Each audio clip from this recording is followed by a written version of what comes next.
So I'm asking you now, my God, when he say us, it makes sense because there's God the Father, God the Son, God the Holy Spirit.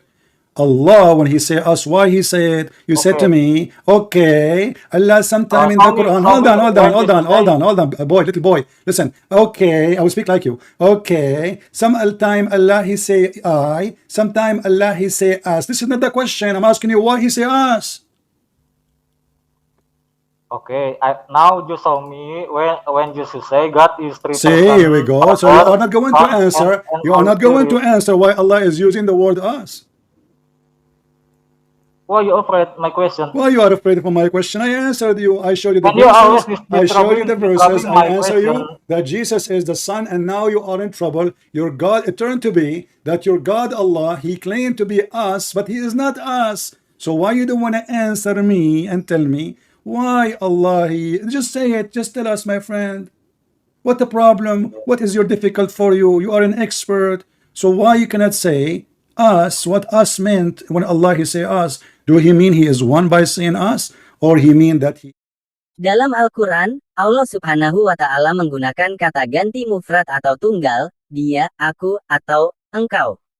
Tetapi ada kalanya Allah pada beberapa ayat menggunakan kata orang pertama jamak atau plural kami.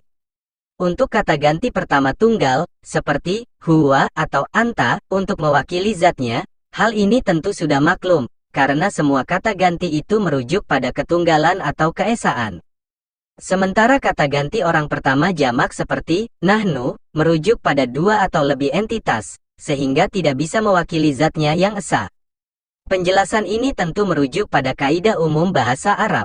Lalu bagaimana memahami fenomena penggunaan kata ganti orang pertama jamak atau plural untuk Allah?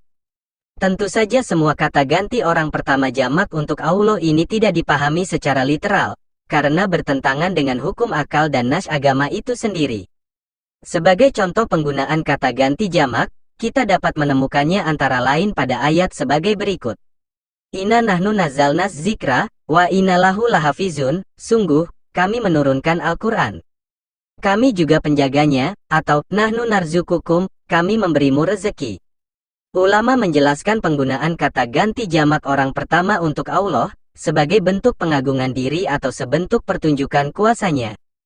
Hal ini bisa dilihat ketika para ulama menjelaskan surat Al-Baqarah ayat 34 yang berbunyi, Wa iskulna lil malaikatis juduli adama, dan ingat ketika kami mengatakan kepada para malaikat, sujudlah kepada Adam. Artinya, kata kami katakan, bukan aku katakan, digunakan karena Allah membahasakan dirinya dengan kata plural atau jamak, sebagai bentuk pengagungan dan penyanjungan diri, jelas Muhammad Al-Qurtubi dalam bukunya. Penjelasan serupa juga dari Syekh Wahbah Az-Zuhaili ketika menjelaskan ayat dan surat yang sama. Kata ketika kami katakan digunakan dengan kata jamak atau plural sebagai bentuk takzim. Penggunaan kata ganti orang pertama jamak juga bisa dimaksudkan untuk menunjukkan kuasanya. Hal ini yang disinggung oleh Syekh Sulaiman bin Umar dalam syarahnya atas tafsir Jalalain ketika menjelaskan surat Al-Baqarah ayat 34 sebagai berikut. Kata ketika kami katakan merupakan perintah dari Allah sebagai zat yang maha kuasa. Allah menggunakan kata jamak atau plural untuk dirinya sendiri karena dia penguasa mutlak atas segala penguasa. Dari pelbagai keterangan ulama di atas, kita dengan jelas memahami bahwa kata kami untuk Allah tidak merujuk pada zat yang plural dengan makna hakiki. Kata ganti kami untuk Allah dipahami dengan makna majazi yang dimaksudkan untuk menunjukkan kuasa atau membesarkan yang bersangkutan. Dari sini kemudian ahli tata bahasa Arab atau ahli ilmu nahwu memaknai kata ganti, nahnu, atau kami, merujuk pada satu person sebagai lil muazim nafsah untuk mengagungkan diri sendiri, di samping makna hakiki lil mutakalim ma'al gair kata ganti orang pertama jamak atau plural. Saran kami, bacalah Al-Quran dengan cermat, karena di dalamnya banyak terdapat rahasia-rahasia dan maksud yang belum tersingkap. Ada juga baiknya kita mengikuti pengajian yang membacakan karya-karya tafsir para ulama. Hal ini akan sangat membantu kita dalam memahami hal-hal kebahasaan di dalam Al-Quran, di samping mempelajari ilmu nahwu sebagai patokan kaidah umum. Nahnu nazzalna dzikra wa inna lahu lahafizun. Kami yang telah turunkan Al-Quran, kami di sini menggunakan bentuk ta'zimun nafsi. Jadi bukan menunjuk pada bentuk plural. Ya, ingat, ta'zim di ilmu nahwu. Jadi belajar kaidahnya, jangan dipahami lewat terjemahannya.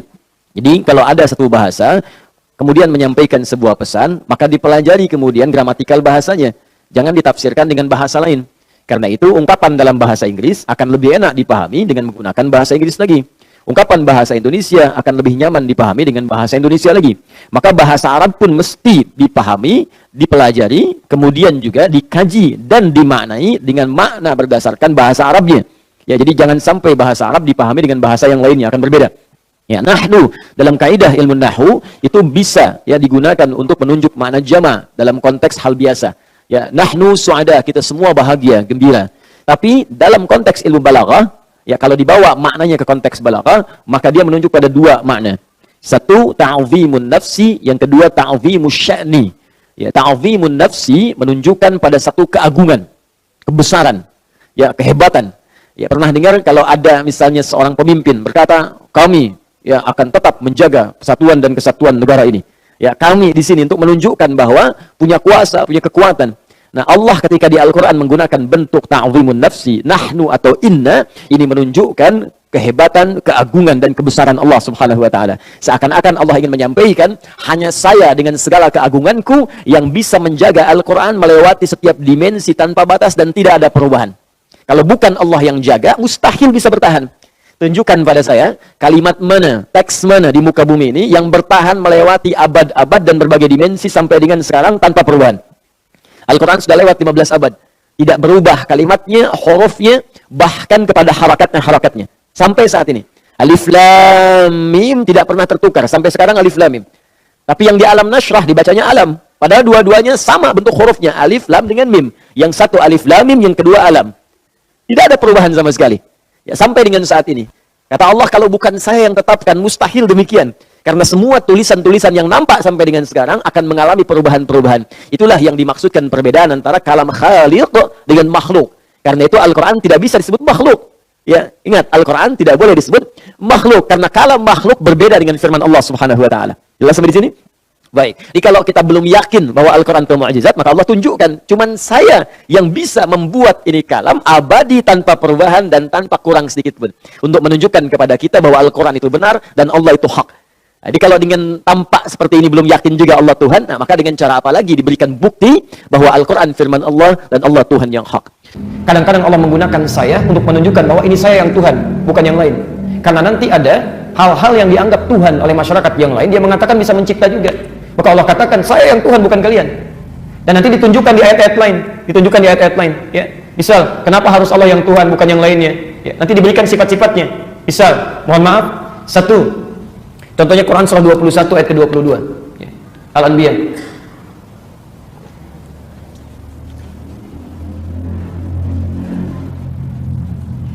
Lau kana fihi ma'alihatun illallah la fasadata. Ya.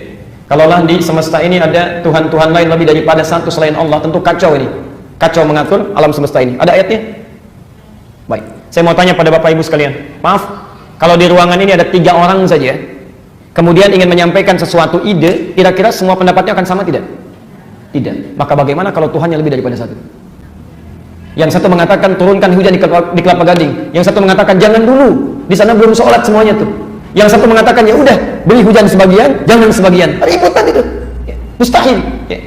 Yang kedua, maaf, sifat Tuhan dengan makhluk, Khalik dengan makhluk harus kuat mana? Kuat Khalik atau kuat makhluk? Kuat Khalik.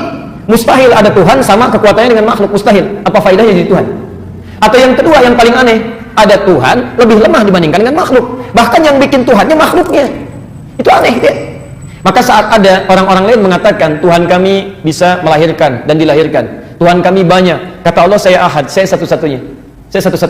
Karena kalau dilahirkan berarti dia lemah, kalau butuh yang lainnya berarti dia lemah. Tuhan harus lebih kuat dibandingkan dengan makhluk. Karena itu ketika ada Tuhan dibuat oleh makhluk, maka Allah katakan, hei, yang seharusnya membuat makhluk itu Tuhan, saya, ini, aku. Dan ketika ingin mengangkat peristiwanya, nih lihat, saya buat makhluk ini lebih hebat dibandingkan Tuhan lain. Atau yang dianggap Tuhan, itu kalimat bagusnya. Saya membuat manusia ini lebih hebat, makhluk ini lebih hebat dibandingkan dengan yang dianggap Tuhan oleh makhluk-makhluk yang lainnya. Ya. Maka Allah perkenankan ketika menciptakan manusia, kalimatnya menggunakan dua aspek sekaligus. Mengangkat kebesaran penciptaannya menggunakan kami, menunjuk kekhususan penciptanya menggunakan saya. Jelas sampai sini? Baik. Al-Quran seringkali menunjuk Tuhan dengan kata kami, tapi dia juga menunjuk dirinya dengan kata aku. Ada rumus bahwa kata kami itu bisa digunakan untuk menggambarkan kemuliaan, bisa juga digunakan untuk menggambarkan bahwa ada yang terlibat selain saya. Ketika Allah berbicara tentang penciptaan Adam, dikatakannya kepada iblis, apa yang menghalangi engkau sujud kepada apa yang aku ciptakan? Ketika Allah memerintahkan kita beribadah, dikatakannya sembahlah aku. Ketika Allah berbicara tentang pemberian taubat, dikatakannya aku yang memberi pengampunan. Oke? Tetapi ketika Allah berbicara tentang rezeki, dikatakannya kami yang memberi rezeki. Selalu nggak Pak? Kalau pemberian rezeki itu Allah hampir selalu menggunakan kata kami. Kalau Allah menggambarkan tentang usia, digunakannya waman nu'ammirhu, siapa yang kami panjangkan usianya. Kenapa? Ada keterlibatan manusia dalam panjang atau pendeknya usianya. Mau panjang usia Anda, bersilaturahim, Mungkin jaga kalau, kesehatan. mungkin kalau rezeki juga dikaitkan dengan bahwa dibutuhkan usaha manusia. Harus ada usaha manusia, betul. Nahnu di episode yang lalu itu karena kami yang memberi rezeki kamu. Dikatakan, bukan dia katakan saya yang memberi rezeki. Isyarat bahwa ada keterlibatan selain dari Allah. Jadi keterlibatan di sini bukan hanya tanda kutip pasukan Allah begitu ya, Bukan, malaikat, tapi iya, juga bisa malaikat. manusia. Ketika Allah menyatakan Dan kami yang menurunkan Al-Quran, yang dimaksud dengan kami di situ Allah, tapi yang ikut menurunkan Allah memerintahkan malaikat Jibril membawanya, ya kan? Jadi bisa malaikat, bisa lingkungan juga, bisa tanah juga. Anda mau jadikan tumbuhan Anda tumbuh dengan subur, Anda harus terlibat, tetapi ada keterlibatan tanah. Saya kira itu ya.